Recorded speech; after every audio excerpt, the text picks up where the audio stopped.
चलिए जय हिंद। तो आपके लिए इस वीडियो में मैं लेकर आया हूं इंपॉर्टेंट लाइन एक्सप्लेनेशन, वो भी पोएट्री का, क्योंकि हमने प्रोज वाला कराया था पिछला वीडियो में। इसमें हम बताने वाले पोएट्री का कौन कौन आपका इस बार फंसने वाला है, सीधा आपके एग्जाम में आने वाला है लाइन एक्सप्लेनेशन। वही लाइन एक्सप्लेनेशन हमने इसमें लिया है, ठीक है ना, जो आपके लिए बहुत ज्यादा इंपॉर्टेंट है। तो आइए हम लोग समझते हैं लाइन एक्सप्लेनेशन। आप जानते हैं कि पोएट्री और प्रोज दोनों से 4-4 पूछा जाता है। आपको लिखना है एक एक, और एक ही आपको कितना मार्क्स दिलाएगा, 4 मार्क्स दिलाएगा, ठीक है ना। क्या क्या रूल है जी, तो सबसे पहले आप क्या लिखिएगा, तो चैप्टर नेम, उसके बाद दूसरा बार क्या लिखिएगा, इसके अगर आप पोएट का लिख रहे हैं तो मान लीजिए पोएट्री लिख रहे हैं तो पोएट का नाम लिखिए, ठीक है। उसके बाद गिवन लाइन का मीनिंग लिख देना है, बस इतना से हमारा काम एकदम अच्छा से हो जाएगा। आइए, सबसे पहला लाइन लिखा हुआ है कि O how feeble is man's power that if good fortune fall okay can not add another hour. तो ये कौन से चैप्टर का लिया हुआ है जी, आपको देखिए ज्यादा नहीं, हम कहते हैं कि 1, 2, 3 और एक 10 चैप्टर, इतना ही चैप्टर से पढ़ना है, ज्यादा नहीं। लाइन एक्सप्लेनेशन के लिए हमने आपको पहले भी बताया है, कितना पढ़ लीजिए आपका 4 मार्क्स एकदम कंप्लीट है। वो तो लाइन देख लेना, एक बार देखकर चले जाना है, ठीक है। बट हम इसमें लाए हैं जो मस्ट एक्सपेक्टेड आपका पूछ सकता है, ठीक है। तो ये लाइन कौन सा है, तो सबसे पहला आप जो पोएट्री वाला चैप्टर पढ़े होंगे, ठीक है ना, sweetest love I do not गो, उसी का लिया हुआ लाइन है, ठीक है ना। तो सबसे पहले क्या लिखेंगे जी, सबसे पहले आप 2 तरीके से लिख सकते हैं, the given line is taken from, या उससे भी बढ़िया जो आपको बताया गया है, this line has been taken from a very beautiful, a very love poem, ठीक है ना, sweetest love I do not go, which is composed by the metaphysical poet John done.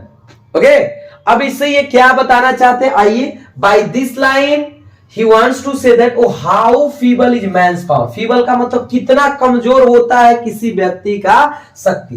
देखिए, किसी भी पर्सन का शक्ति कमजोर नहीं होता है, बट ये किस मामले में पावर को फीबल वीक बता रहे हैं, थोड़ा सा समझिएगा क्यों बता रहे हैं वीक।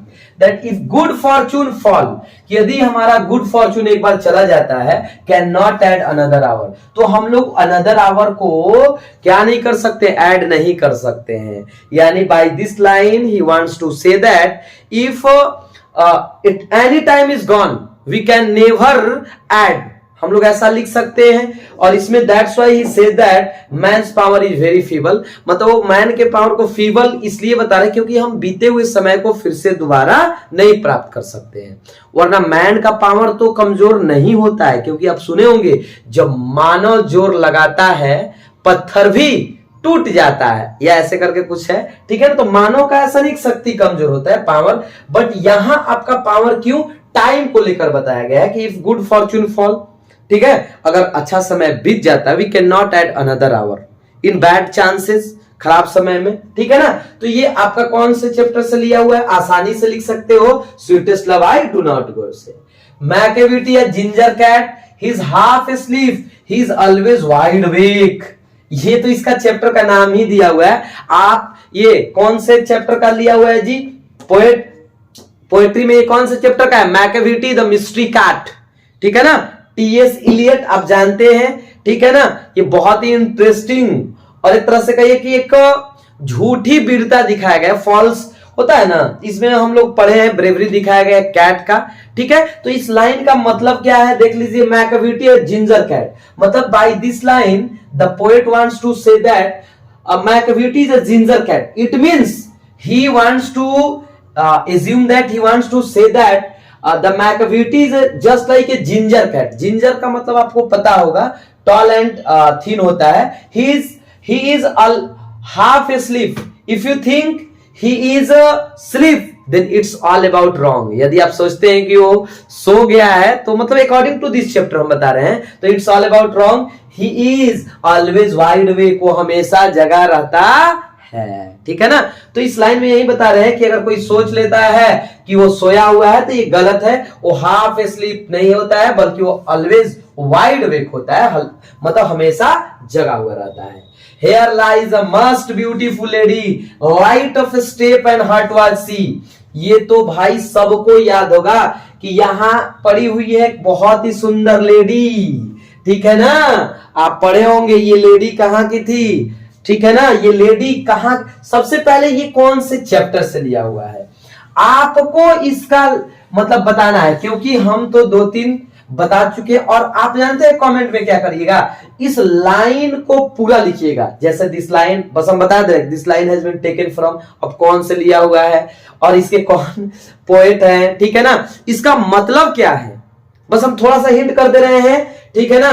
कि वो ब्यूटीफुल लेडी जो आप पढ़े हुए हैं, इसके बारे में एक और इसमें इंपॉर्टेंट लाइन है कि ब्यूटी वैनिसेस, मतलब ब्यूटी गायब भी हो जाता है, वो भी आपका लाइन बहुत ज्यादा इंपॉर्टेंट है। तो इसको आपको एक्सप्लेन करके कमेंट बॉक्स में बताना है, तब हम समझेंगे कि हाँ आपको कहीं ना कहीं समझ में आ रहा है, क्योंकि ये तो भाई सबको बहुत इजी है।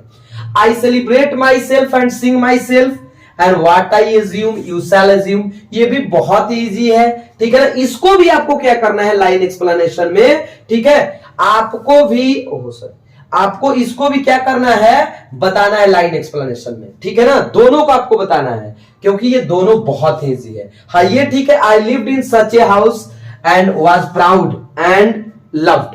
हाँ ये हम बता दे रहे हैं कि ये आपका कौन से चैप्टर का है जी, तो ये आपका चैप्टर है my grandmother house, which is composed by Kamala Das, ठीक है।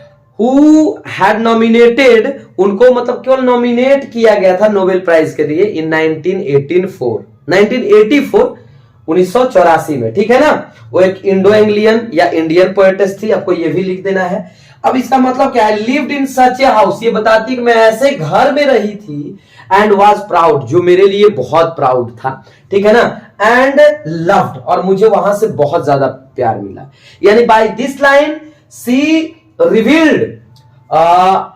revealed the love and proud whatever she got from her grandmother, जो कुछ भी इन्होंने ग्रैंडमदर से पाया था उसी को ये रिवील कर रही है, बता रही है, ठीक है ना। इस लाइन का मतलब यही हुआ कि that house was not only proud for me but also I got too much love from that house. It means कौन से घर का बात कर रही है, अपने दादी माँ के घर का बात कर रही है, ठीक है ना। तो ये बहुत ज्यादा इंपॉर्टेंट लाइंस है। अच्छा जी, और कौन कौन लाइन इंपॉर्टेंट है वो भी हम आपको बता देते हैं, जो बहुत ज्यादा। अब देखिए एक और आपका इंपॉर्टेंट लाइन है, हम आपको बताना चाहेंगे, जो बहुत बार पूछा गया भी है, ठीक है ना। देखिएगा बहुत बार, I am now 37 years in perfect